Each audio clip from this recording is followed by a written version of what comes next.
Hello friends, मैं Ruchi Khandelwal RK institute of advance computer education से आपके सामने problem solving and programming study material का कोर्स लेके आई हूँ, जिसका वीडियो और ऑडियो बिल्कुल फ्री है। ये क्लासेस मैंने बिल्कुल फ्री रखी हैं, जैसा आप देख रहे हैं, क्योंकि हमारे स्टूडेंट्स कोरोना की वजह से प्रॉपर क्लासेस नहीं कर पा रहे हैं। वो बहुत ही लो फील कर रहे हैं और उनके एग्जाम्स भी बहुत पास आने वाले हैं। तो मैंने सोचा थोड़ी सी मेरी तरफ से ऐसे स्टूडेंट्स के लिए हेल्प हो जाए, जिससे वो घर में बैठ के आराम से पढ़ सकते हैं। तो देखिए, मैंने यहाँ पर कोर्स का पूरा डिटेल और इंट्रोडक्शन पार्ट लिखा हुआ है। उम्मीद है कि आपको समझ में आएगा। देखिए, पहला देखिए, ब्लॉक 1 जैसे लिखा है, an introduction to C. That means ये सी लैंग्वेज वाला है, ठीक है, सी प्रोग्रामिंग लैंग्वेज वाला है। इसमें हम सारी यूनिट डिटेल में आपको बाद में एक्सप्लेन करेंगे। पहले हम इंट्रोडक्टरी पार्ट बता दे रहे हैं कि एक्चुअली इस सिलेबस में है क्या।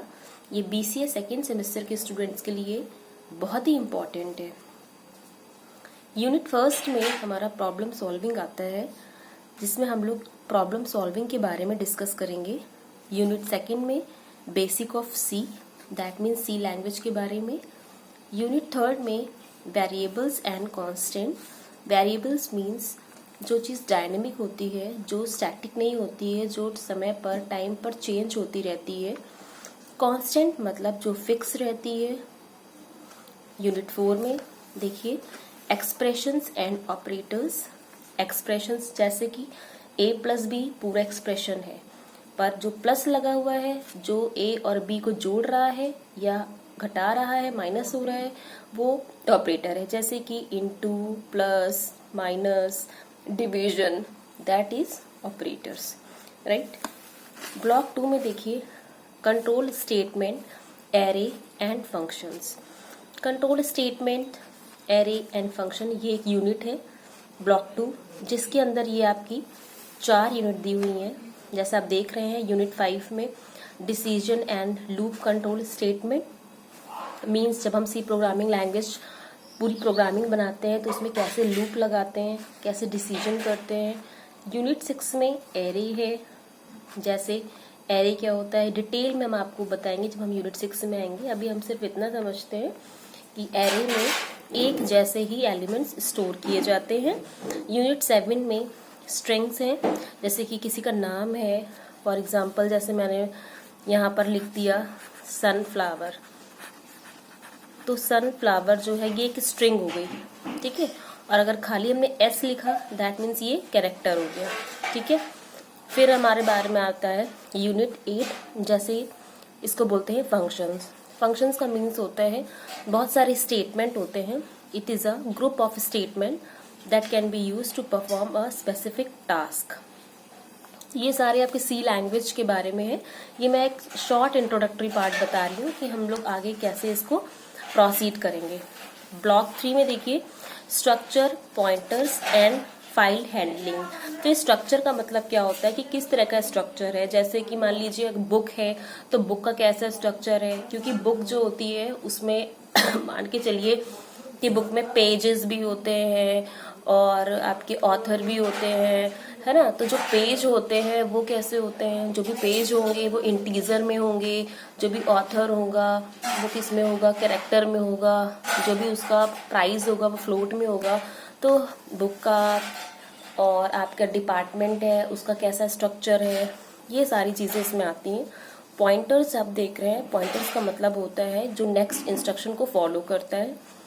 फिर आपका आता है यूनिट 11 में C pre processor, means C language में प्री प्रोसेसर का क्या काम है, मतलब प्रोसेसर के पहले ये प्री प्रोसेसर, इसको हम लोग हैश बोलते हैं, ठीक है। तो हैश के पास पहले हमारे प्रोग्रामिंग पहुंचती है, फिर हमारा पूरा प्रोग्राम होता है।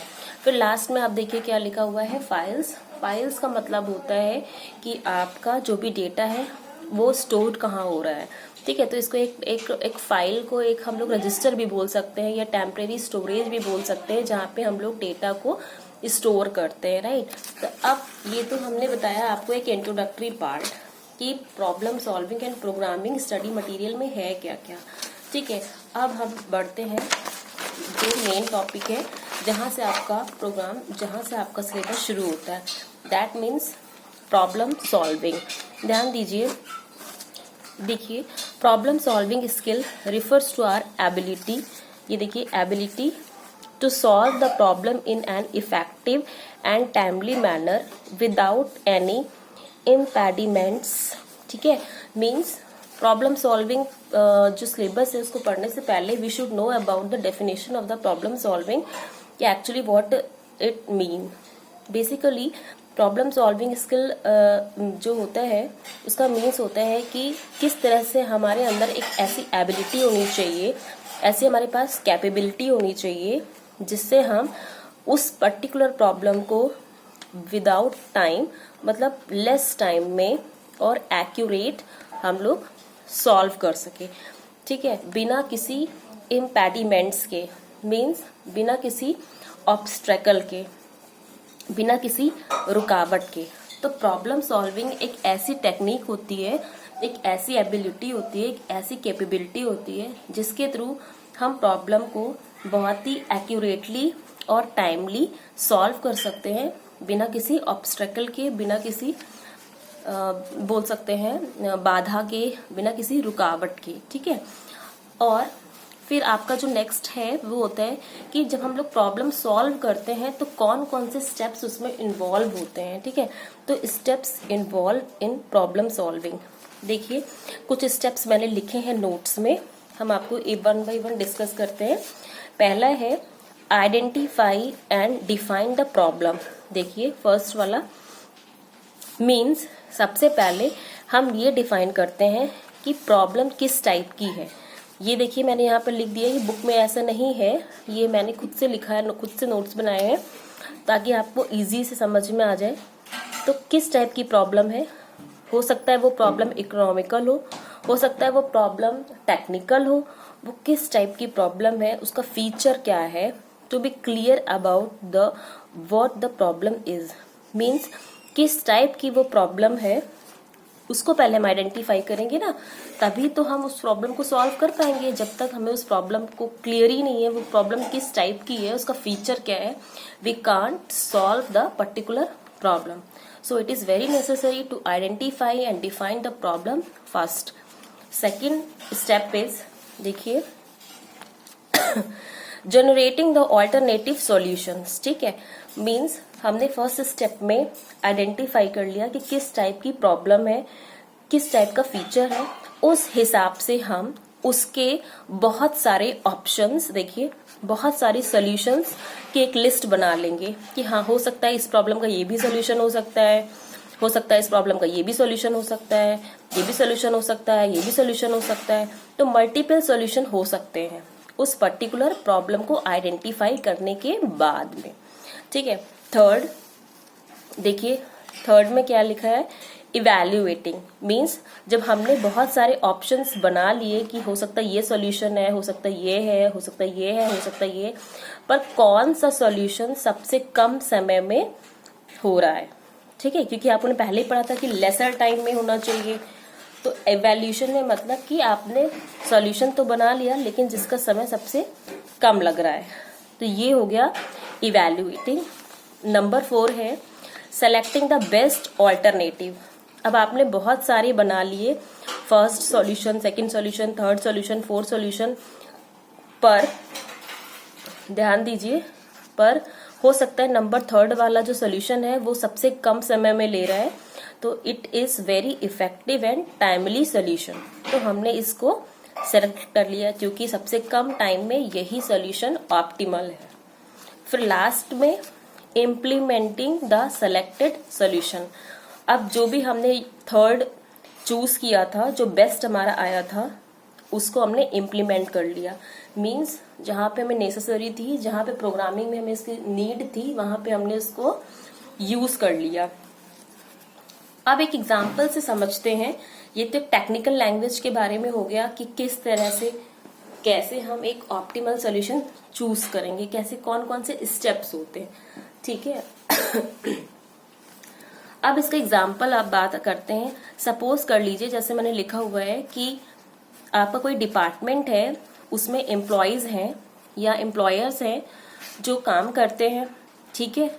तो उनकी एबिलिटी को कैसे जज किया जाए, कैसे वो प्रॉब्लम को सॉल्व कर सकते हैं। तो देखिए, to the ability to handle the difficult और अनएक्सपेक्टेड सिचुएशन मीन्स वो एम्प्लॉय अनएक्सपेक्टेड सिचुएशन में भी एबिलिटी रखता है कि हैंडल कर सके डिफिकल्ट प्रॉब्लम्स को सॉल्व करने की। इस तरह से वो डिसीजन मेकिंग की रिलेशनशिप को बेस्ट बना सकता है। कहने का मतलब ये है, जो इसका मेन मोटो है कि प्रॉब्लम सॉल्विंग एक ऐसी टेक्निक है, एक ऐसी कैपेबिलिटी है जिसके थ्रू हम कम समय में बिना ऑब्स्टेकल लिए हुए इफेक्टिव एक्यूरेट सोल्यूशन निकाल पाए। आई होप आपको समझ में आ गया होगा, और अगर आपको वीडियो पसंद आए तो मुझे बताइएगा। नेक्स्ट वीडियो भी बनाऊंगी हर टॉपिक का, जो मैंने आपको पहले ही बता दिया है कि इस पूरे सिलेबस का मैं वीडियो बनाऊंगी।